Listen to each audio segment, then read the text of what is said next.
6 días después de haber dado a sus discípulos la noticia acerca del destino que le esperaba en Jerusalén, Jesús ha hablado de su pasión, de su muerte y de su resurrección. Dice el evangelista Marcos en este segundo domingo de Cuaresma que subió al monte Jesús, a un monte alto, llevando consigo a Pedro, a Santiago y a Juan, que son los más recalcitrantes en el grupo de discípulos, de los 12, los que se oponen con más fuerza a la enseñanza de Jesús, que no han aceptado, sobre todo Pedro, que ha hablado a nombre de todo el grupo. Cuando ha sabido de esa noticia de un Mesías que va a morir a Jerusalén, Pedro ha rechazado, ha reprochado de una manera muy fuerte a Jesús que hablara de esa manera.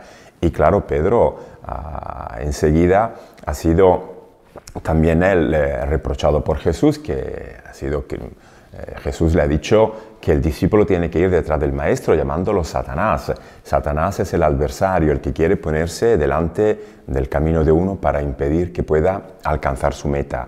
Pues bien, Jesús quiere hacerle ver a estos discípulos que la muerte, esa muerte que ha escandalizado a todo el grupo, que la muerte no es un fracaso, que la muerte, cuando se vive como expresión del amor que se entrega, es la ocasión para manifestar la grandeza que se tiene dentro, para poder demostrar esa condición divina a la que el hombre puede participar. Por eso Marcos habla de 6 días después, porque en el 6º día fue creado el ser humano. Y el ser humano en el proyecto del Padre no ha sido creado para la muerte, sino ha sido creado para la vida, pero una vida que tiene que ser fecundada por un amor siempre más grande. Eso es lo que ha querido explicarle Jesús a estos 3 discípulos, subiendo al monte y transfigurándose delante de ellos, mostrando esa calidad del amor del Padre que permite superar cualquier obstáculo, incluso la muerte misma, dando a la muerte ese valor de permitir a la persona humana de expresar toda la grandeza que lleva dentro. Pero Marcos no ha querido solamente ilustrarnos esta enseñanza ulterior de Jesús para que los discípulos se liberen de ese pavor, de ese miedo a la muerte, sino que Marcos quiere decirnos cómo Pedro sigue actuando como seductor o como tentador de Jesús, porque Pedro no acepta esta enseñanza.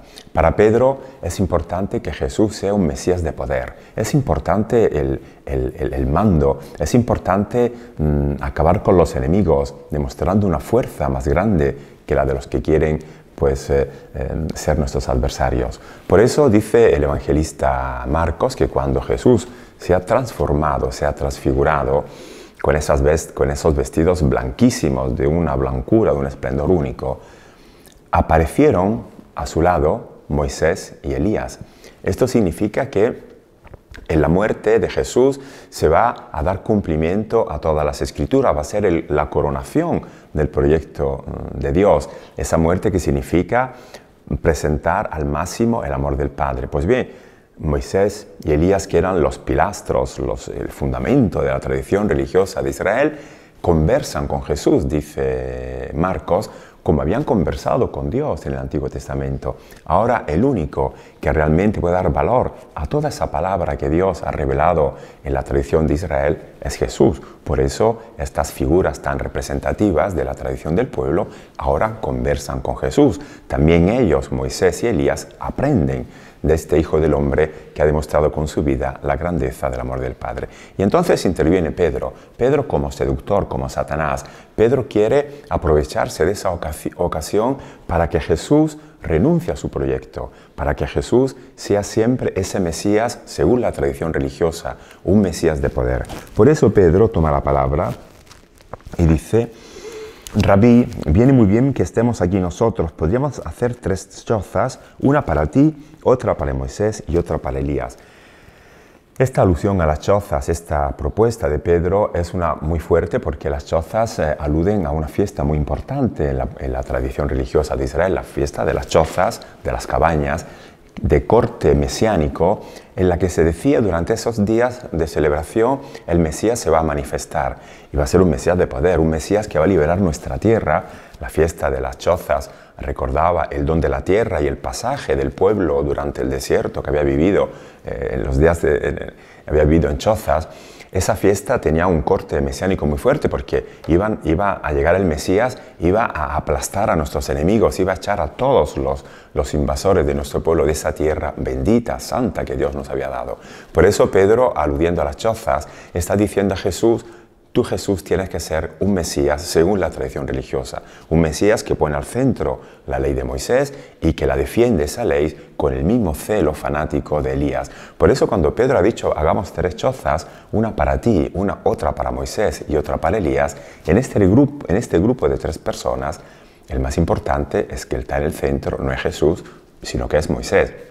Esa es la tentación que Pedro de nuevo lanza a Jesús, que sea un Mesías que no renuncie a esa visión, a esa imagen de un Mesías según la tradición, un Mesías de poder, que viene para conquistar, para aplastar a los enemigos.